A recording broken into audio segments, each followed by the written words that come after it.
Bom dia! Lindo, maravilhoso e abençoado dia na presença de Deus. Estou aqui mais uma vez neste lugar de paz, de harmonia, de alegria, onde eu posso contemplar a criação perfeita de Deus. Acabei de ver um esquilinho bem pequenininho que ficou aqui se exibindo para mim numa árvore, aqui a 2 metros de mim. Pude fazer uns vídeos dele e ele pulava de uma árvore para outra, para o chão. Depois também, aliás, um pouco antes disso, eu vi um tucano lindo numa árvore aqui no eucalipto. Quando eu fui filmar, eu acabei espirrando e ele voou. Mas o tucano é um pássaro lindo também, que é o meu preferido, né, dentre os pássaros.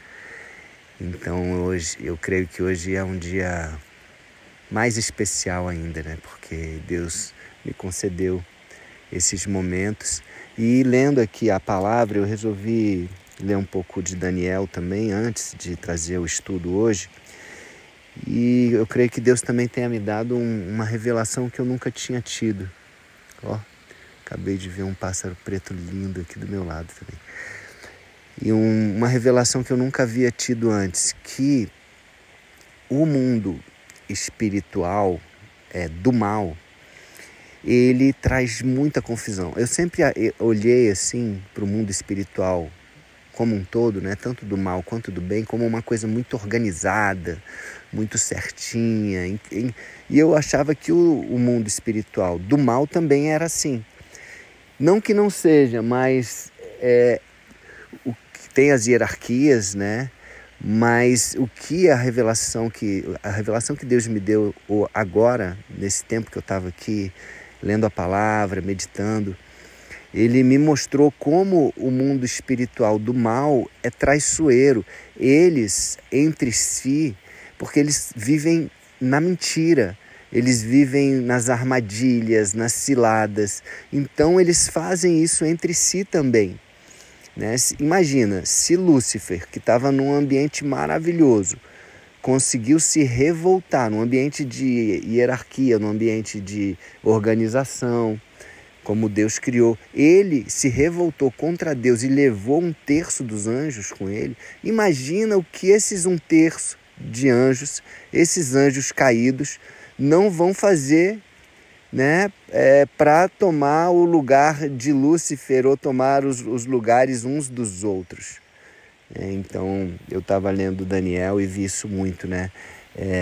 Reis que não podiam ser reis e que enganaram e que tomaram essa posição, que fizeram alianças com casamentos, e aí o exército da Síria crescia, atacava o Egito, dominava o Egito. Daqui a pouco o exército do Egito crescia e dominava a Síria. Daqui a pouco vinha o exército da Etiópia, da Síria, da Grécia e etc. Aquela coisa, cada um tomando o poder do outro.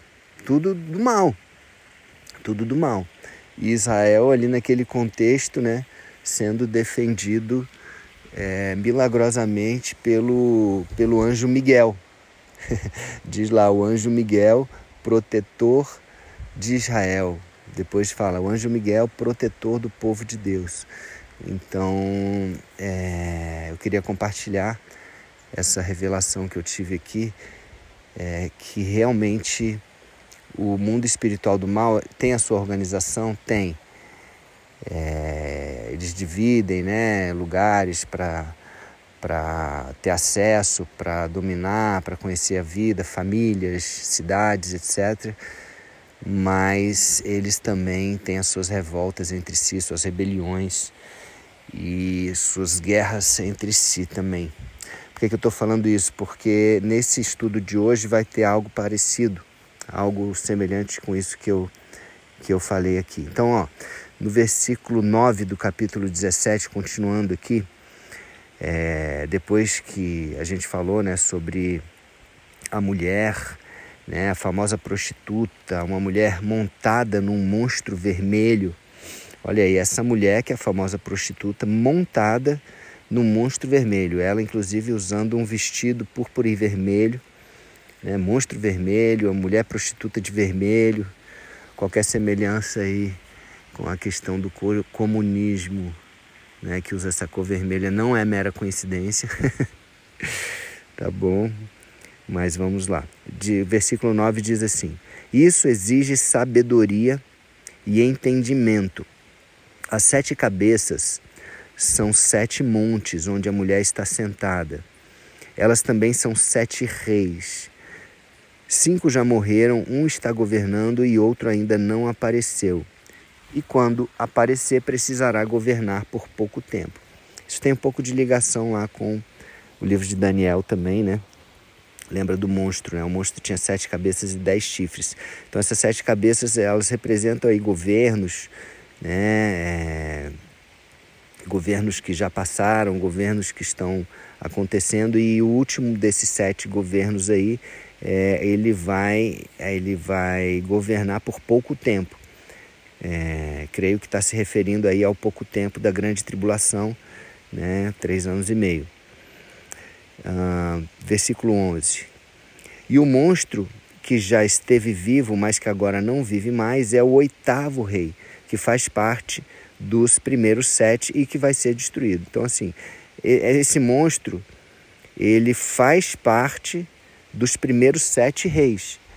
Ele é um rei também, né? Um rei das trevas, né? Do mal, e que vai ser o último, né? O último que vai aparecer só para ser realmente destruído e colocado lá no abismo para sempre, né? Fala que ele vai ser destruído. Versículo 12. Os 10 chifres, falamos já das 7 cabeças, agora os 10 chifres que você viu são 10 reis que ainda não começaram a governar, mas vão receber autoridade para reinar com o monstro durante 1 hora. Então esses 10 chifres, segundo algumas interpretações, né, que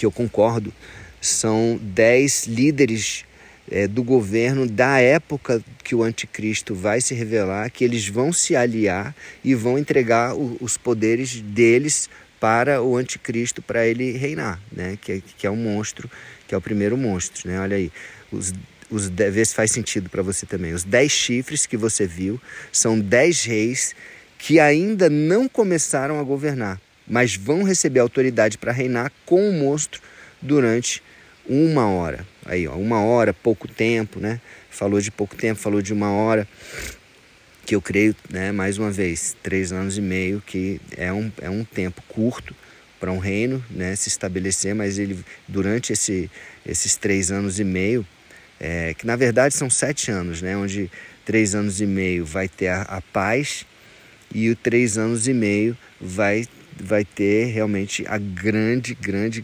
tribulação. Versículo 13. Esses 10 estão todos de acordo entre si e dão ao monstro o poder e a autoridade que possui. Olha aí. Então, reforçando aí essa interpretação, né? São 10 líderes, 10 reis, 10 presidentes de nações poderosas, né?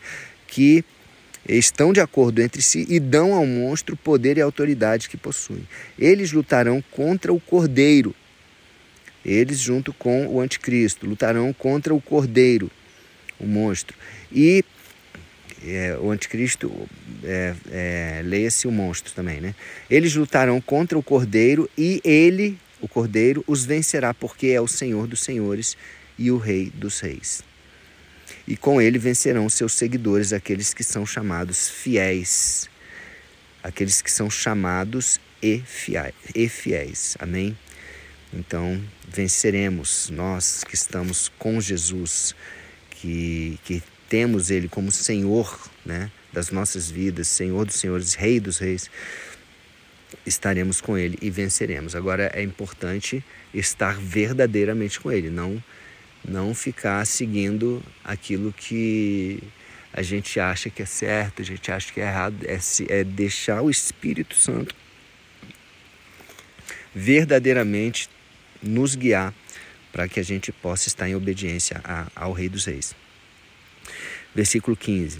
Então o anjo também me disse: as águas que você viu, então essas águas que ele está se referindo, eu creio que é lá no começo do capítulo 17, versículo 1, muitos rios, né? As águas que você viu, onde a prostituta está sentada, são nações, povos, raças e línguas.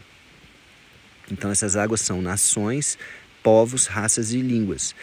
Versículo 16, os 10 chifres que você viu e o monstro odiarão a prostituta. Olha aí, os 10 chifres que são os 10 líderes, né? Os 10 reis, e o monstro odiarão a prostituta. Olha aí, olha assim, o mundo das trevas, o reino das trevas tendo aí uma rebelião, né? Odiarão a prostituta. A prostituta faz parte do reino das trevas, inclusive ela estava montada no dragão, no monstro vermelho. Então, eles odiarão a prostituta, eles tirarão tudo que ela tem e a deixarão nua, né? A prostituta, que é essa cidade, né? Essa cidade onde a imoralidade tem aí o seu ápice, né? Eles tirarão comércio, muito dinheiro, né? Na cidade a gente já falou sobre isso. Eles tirarão tudo que ela tem e a deixarão nua, devorarão a sua carne e queimarão o resto no fogo. Olha aí, vão destruir, vão pegar, vão saquear, né? Para confirmar essa revelação que eu tive, né? Olha aí, o reino do mal querendo saquear algo que também é do mal, né? É como essas guerras que eu estava lendo lá em Daniel. Síria contra Egito, Egito contra Etiópia, Etiópia contra Grécia e etc.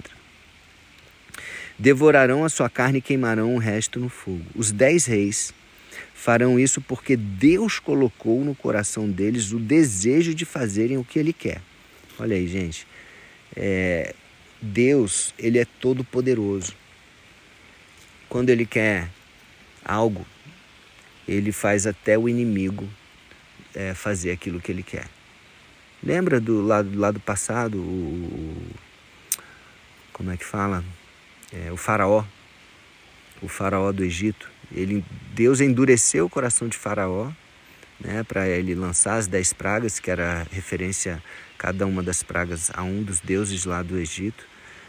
E na última praga, o faraó, ele fez o que Deus quis, né? Liberando aí todo o povo de Israel para sair, né? E depois ainda colocou no coração do rei para seguir, e aí morreram todos ali no Mar Vermelho, depois que o mar se abriu. Então assim, mas poxa, está tudo escrito, será que não é muito óbvio isso? O mundo espiritual do mal não vai se preparar? Tem tanta coisa escrita que a gente acha que vai preparar, quando chega na hora a gente cai como bobinho, né? Então assim, olha o tanto de coisa que está escrita na Bíblia. Se fosse assim, então a gente não errava. A gente nunca errava, nunca iria pecar, porque está tudo na Bíblia, né? Então não é bem assim. Então, mesmo estando escrito, e parece que o outro lado vai se preparar, não, vai acontecer. Vai acontecer. Deus é poderoso para que isso aconteça. Os 10 reis farão isso porque Deus colocou no coração deles o desejo de fazerem o que Ele quer, o que Deus quer. Assim, entre si, concordarão em entregar ao monstro a sua autoridade, a autoridade que eles têm, para governar. E isso acontecerá até que se cumpram as palavras de Deus. A mulher que você viu é a grande cidade que domina os reis do mundo inteiro. Domina até o ponto que eles vão saquear ela, né? Eu acho que dominou tanto que houve aí essa revolta e os reis saquearam tudo, deixaram ela nua, tiraram tudo que ela tinha e deixaram ela nua e destruíram, né? Destruíram a cidade, né? Babilônia. Amém? Vamos orar? Pai amado, muito obrigado, Senhor Deus, porque Tu és um Deus maravilhoso, um Deus de paz, de alegria, de harmonia, Pai, que estejamos, Pai, sempre, Pai, em comunhão contigo, Senhor.